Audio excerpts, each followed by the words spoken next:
Hello, so I thought I would do a different type of video and show you what I have in for repair at the moment and also books relating to those repairs. So first up, this is a LG2 from 1944 and it's an X-Brace guitar, really nice mahogany back and sides, Adirondack spruce top, Brazilian rosewood bridge, and the neck is just in this radiused holder, but it has, you know, a beautiful Banner headstock, the famous Banner Gibsons. And there's only one book that you should read or need to read about Banner Gibsons, and that is this book, Kalamazoo Gals by John Thomas. It highlights the story of Gibson in World War II when the men went off to fight in Europe and the women were left to man the trenches, so to speak, at the Gibson factory in Kalamazoo, and they made all the guitars during the war years, which are uniquely they have the Banner headstock on the headstock. So it's an excellent book about a almost lost history, and thankfully it is now easy to find out about that history on Amazon. And John Thomas did a fantastic job of sort of giving the women that worked during the war years their due, because they made some of the most amazing guitars. They made the guitars from that period, not that I've seen many, but they detail it in this book. They're different because they weren't as trained as the men were, and so they sanded the braces differently and they sanded or shaped different components differently, and so it gives that era of Gibsons a really unique feel, for lack of a better word. Well, this is a 1957 Gibson LG1, and this is ladder braced. This is X-braced, and this is ladder braced. So this is actually in, this really sounds terrible. I mean, it kind of sounds good until you put it next to an X-braced guitar, but I'm going to be pulling the top off this and converting it to a X-braced guitar, so that should be interesting. And that and many other, or all Gibsons, can be found in this book. Really excellent book. It's got some color photos in it, but it's the detail that they go into each individual model of guitar which is really where this shines. It also gives angles of X braces and, you know, brace heights and stuff like that. It's definitely worth having. This next guitar was made by Gibson in 1936, maybe 35, but it is a Carson Robson, and these three letters here are not spec. That was done by the owner. And the bridge, these arrows are not spec. You might notice that it's a three-piece top. There's a join there and a join there. And if you look closely, you may notice something different about this. It might not show up, but the bridge is angled, so it's not at a right angle to the center line. It's down this way a bit, and the neck is not centered to the center line of the pin. It's all over the place. It was uniquely Gibson in the 30s. They were high back then, and they're still high. And read all about the different brands of guitars that Gibson made for other manufacturers and distributors in this book. Other brands of Gibson. So that guitar was made for Montgomery Ward, which was like Sears or, you know, something like that. The most famous other brand of Gibson is Kalamazoo, and that body shape in Kalamazoo land, it's the KG11. This is a late 60s Epiphone Sheraton E212T. I don't know much about original Epiphones, but I will after reading this book, which I haven't had for very long, and I've just been flicking through it. Yeah, they've got a lot of cool guitars, which I haven't seen many of, but I want to get into them. The Riviera. I mean, they've got the names, don't they? The Emperor. That's that guitar, sort of, Sheridan. So, good book. You can pick up these cheap on Amazon or eBay. This is a 1921 Gibson mandolin, which I bought off Facebook Marketplace for $350 and maybe $400. I can't remember, but it's got some issues, top cracks. Somebody put gold on it. It's got, some cracks here, and apparently Mr. Augustino did all the work. So if you find him, punch him in the face or something. I don't know. I'm going to be fixing this up and I'll do a video on it, but I'm busy, so one day. I thought that was 1923, but I found the phone number to be from 1921, and I found it in this book. The phone number is 11761. 11761. Oh, I'm sorry. It's 1922, not 21. And it is there. So this is really handy. I just had a customer in that had he thought it was a 1937 L00, but I looked it up in here and I found it was a 1935 L1. So this is really handy. That one is a 1935 Gibson L1, phone number 261A, and that is on page 119 of the Span Guide. Beautiful guitar. Another book that is excellent, another two books that are excellent actually, for that mandolin and any others. This is a book by Graham Donald, and it's a history of mandolins, just mandolins in general. And it's got electric mandolins, acoustic mandolins, and from all around the world. It's a really amazing book. I love the cover too. The other one, this is really good book. I love this one. Gibson mandolins. And this goes into a lot of detail. It details the details of individual models and stuff, but it also highlights, actually I think I've marked every page where they talk about finishes. So Gibson finishes from 1920 to 29, oil varnish, kimono brown. This is great. Even if you're not into mandolins, it is good for all the finishing information that they have, which even this book doesn't have everything of. So for Gibson books, these two are excellent. The next guitar is from 1942, and it is a Gibson L5, and it's being played. The owner is a player. Actually, he's a professor at the local university, and it's the first year that they had a cutaway in this model, and this is uniquely bird's eye maple, which I'm told is not common. And some goddamn chipmunk of a person cut this top for a pickup. And yeah, that's like a $10,000 loss right there. So I've measured this. It's about 1/4 inch in the middle here.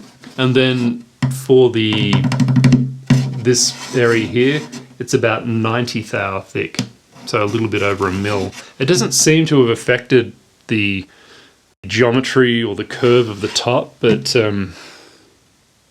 just don't do that. That is such a shame. So I'm not going to be touching that. The best repair would be to fill that in and color match it perfectly, but yeah, it's had some really weird repairs. I'm not sure if you'll be able to see this. You can see that finish work on the center line, really badly finished. And I've cleaned up. This had a very similar one, but I've got to bleach this back. Some repairers are hacks, weekend warrior hacks. But learn all about L5s in this book. I'm not trying to sell you books, I'm just saying these are the books that I bought to become knowledgeable about the guitars that I see. So I didn't have this book until I got that guitar, and I went, oh, that's a good excuse to spend 20 bucks on this book. That's what I tell my wife. This is a beautiful top-end Washburn ukulele. It's either mahogany or I think it's more mahogany, but it might be Spanish cedar neck and koa on the back and sides and top. Very nice pearl work around the edge. Actually, technically it's not particularly nice pearl work because it's not, well, I'll just show a close-up and you'll see.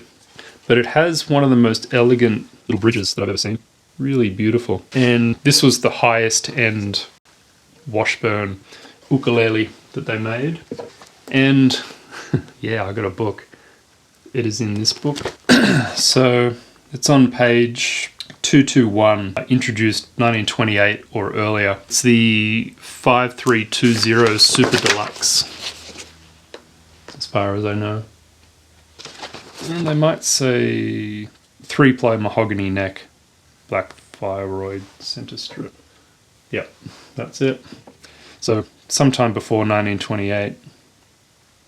And it has, I forgot to mention, really nice neck inlays, fingerboard inlays. So this has some cracks that I have to deal with. This is a 1971 Ramirez guitar and Brazilian rosewood back and sides, cedar top. It's got a weird, there's the headstock. So the owner of this said she bought it new, or her parents bought it new for her, but it has this very strange gap filling thing here. It's like a putty that's been put into the top, and it corresponds with the top E string, so the top E string probably snapped back and bruised it. But she said that it had never been worked on before, since it was made in 1971. So that is from the factory, unless she's not remembering something. So yeah, that's kind of interesting.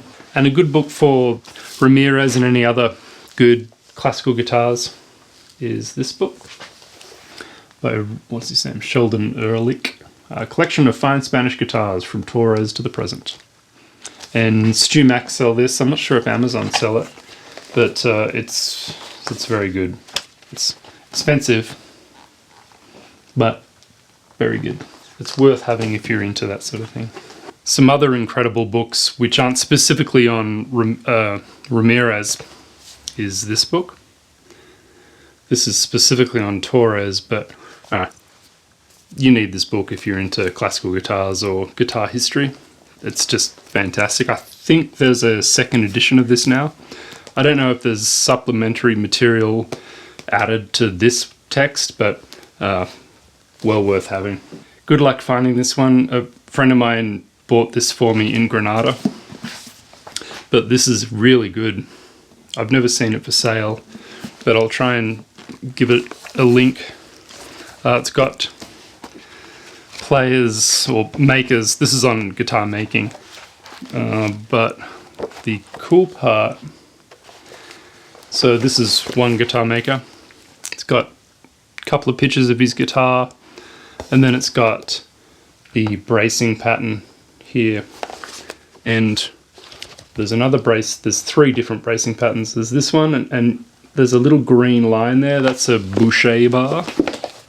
And then There is the third type of little graphic is with a red bar, and that means it's got a bridge plate. Really good book. I don't know how much this cost, but that's excellent. My favorite classical guitar book costs about $80, but it's this book. I don't know if you can buy it new, but keep an eye out on eBay. Really, really good. It's got a guitar making part at the back, but I'm not sure if I'd use that, to be honest. But it's got, I think that's Romanos. Yeah, it's got guitar patterns, bracing patterns and stuff. And it details Hernandez, Torres, Hauser, Fleta, Bouchit, I don't know how you pronounce it, Ramirez, and Frederick. Out of all these amazing instruments that I've got, my favorite one is this right here. This is a late 20s guitar made by Stahl,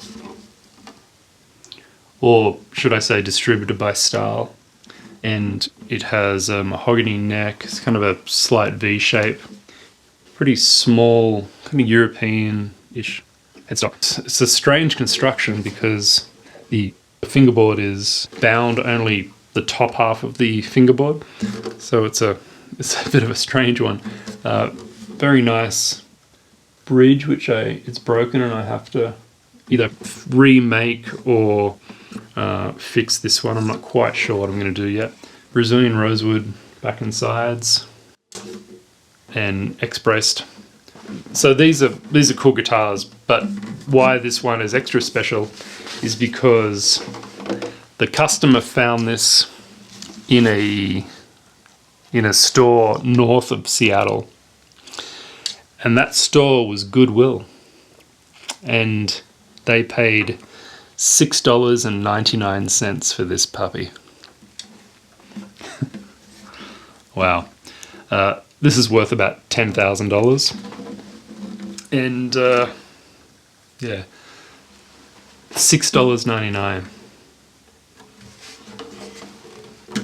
Amazing finds still happen, and that he found that in 2023. So there you go. It's pretty amazing that with the internet you can still find really amazing things. That guitar and Larson Brothers guitars can be found in this book. Comes with a CD as well of music played on the guitars that are in here. There's archtop guitars, mandolins, harp guitars, and guitars like that, and harp mandolins as well. Maybe harp ukuleles, I'm not sure. But yeah, Larson Brothers basically made that guitar the style guitar. So the style brand of guitar. It's a little bit like Gibson making the Carson Robson guitar.